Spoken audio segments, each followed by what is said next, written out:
for all of council, but just my view on ongoing training is I'm a huge proponent of it. If you're not doing training and getting better, you know, you're getting behind. And it seems to me every time you come back from one of these, you have some further nugget for us. Even if it's very true. Very true.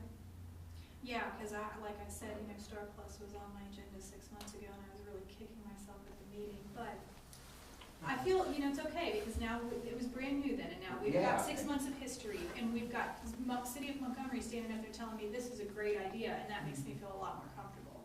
Jim Hansen, the finance director there, has been doing this a heck of a lot longer than I have, and I feel really comfortable with him saying, yeah, this is good, this is great. Word of mouth. Yeah. And an endorsement by another community. Right. Is good too. Okay, very good. CRA? Okay, making some progress on this, and I do basically see it as a monetary issue since it impacts property tax collections, so I wanted to make sure this committee is well informed. I am working on this, again, as a tool to help us attract residential development, redevelopment, and commercial development. And what I'm working on right now is basically to follow the boundaries of the current historic district, which it's not in color, but if you see the part down, I think we all know where that is. This program is an exemption, a tax exemption on the increase in value that's attributed to the development or rehab of a property. Whatever, the important thing to know is whatever the taxes currently are on that property, they remain intact. And the exemptions don't apply to any existing value. So we're only talking about the increase, which the bottom line there is that you always get something, unless you're doing 100% exemption, and I'm not going to be proposing 100% tax exemption, you would always get a portion of something new. At this point in time, I am just thinking about a 50 for residential. I'm only talking about residential right now, and I'll tell you why commercial gets negotiated. It's on a case-by-case basis, so we don't predetermine those tax exemption amounts or years. But for residential, we can spell it out. And we do have some options, but right now I'm probably looking at about 50% for 15 years. I'd rather we do 50% over that period of time as opposed to like a 75 for 10. It's just my thinking is as we go forward and look at it, we can certainly change that, but I wanted to let you know what I'm thinking about at this point in time. NIC's been working on the housing study that I need. We probably have about 700 homes that would fall into that area. Some of these I have to go back and look at the details. I only have that draft here. And there's a few characteristics they look at. First, the number of units, the extent of building permits that have been issued in the past, the amount of vacant land that might be available for development, and the big factor for us, the number of historic structures that are in the area. So with our historic district, we definitely win in that account. Sure. Because that's one of the criteria. So we're good to go there. And I really hope to very, very soon have all of that pulled together. But I have to have all that data before we can have a firm, maybe do a projection of what this could potentially mean to us. But again, realize it's based on for existing homes and existing owners, how many of them will be willing to do renovation to their properties. But hopefully this will entice them to do that. So that's a good thing. That'll be tough to put a figure on, but we can certainly look maybe with a projection for any potential for new development or rehab of units that we currently own and start from there to know what this could mean to us. I think it would be a win-win situation. So that's my only update for the one. On the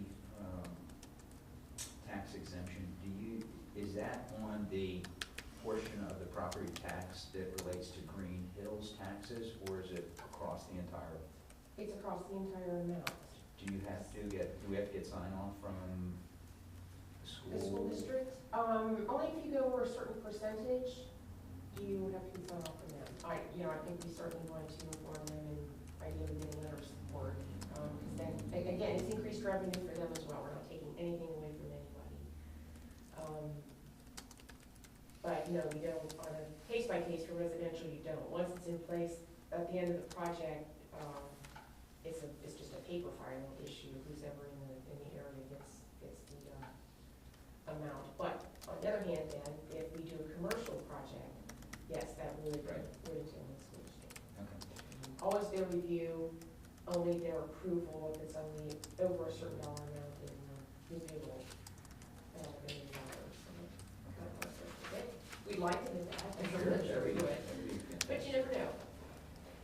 So I'll keep this committee updated as we move forward with it, and it's, I'm feeling good that we're finally getting there. One other question, suppose on an individual residence, let's just say it's the hypothetical $100,000 value home, and at the time that they make these upgrades, and let's say the upgrades are $15,000, they'd be taxed only 50% of that 15,000. Increase in value. The increase in value.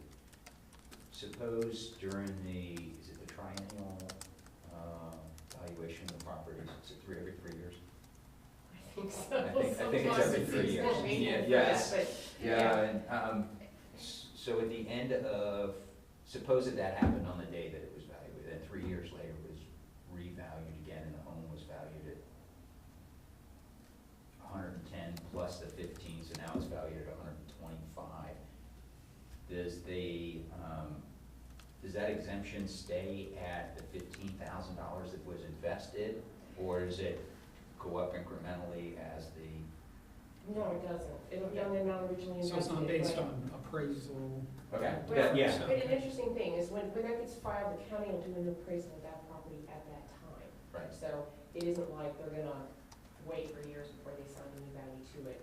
And the other thing is that, nationwide, everybody's property has dropped to probably an all-time low anyway. Sure. So the homeowner's going to benefit from that as well, because they're probably gonna see a bigger increase than they might otherwise see. Right. If we were still at those high rates, that value's not gonna increase as much, but it probably will now because Yeah, values are it's- starting I mean, to go back up. yeah, we're starting to see a little bit of rise in, so. Anything else on COA? Okay. If not, I'm gonna move that we, Can I slip another thing? Just, Sure. since we were handed this, I guess it's from Maria, are you guys gonna look into her questions? yeah. Okay, good. I'll research that. Thanks. Yeah, and we pull some stuff with the auditor, we're pulling so much information, Sure. maybe at that time. Sure, So no, that we certainly will. just follow them. Yep. So at this time, I move move into executive session to discuss salary increases for employees. All in favor? You and I are the only two voting people. Okay. And I will do a roll call. Glenn? Aye? Jeff, aye. Okay, very good. So we are now in executive session. Pause a minute or two, so you guys can exit. And I don't anticipate any action after this. Do you have a copy of the agenda, if you will refer to? I just wrote off, Yeah, I just You wrote read off. off some things, and I just want to see what else is on the agenda on this. There's nothing else beyond this. This was the Yes. last item. And do you have a copy of something that has to do with the community reinvestment program? No, we don't even have Okay, but we can get one. that. I don't A have public that. records request. Well, you can go online and pull down information about the CRA, but I don't have, So that it's a county CRA. If it's we the State of Ohio Community Reinvestment Area Tax Exemption Program. You can find it on the Ohio Department of Development website. Okay, that's good. Yep. Thanks. You're welcome.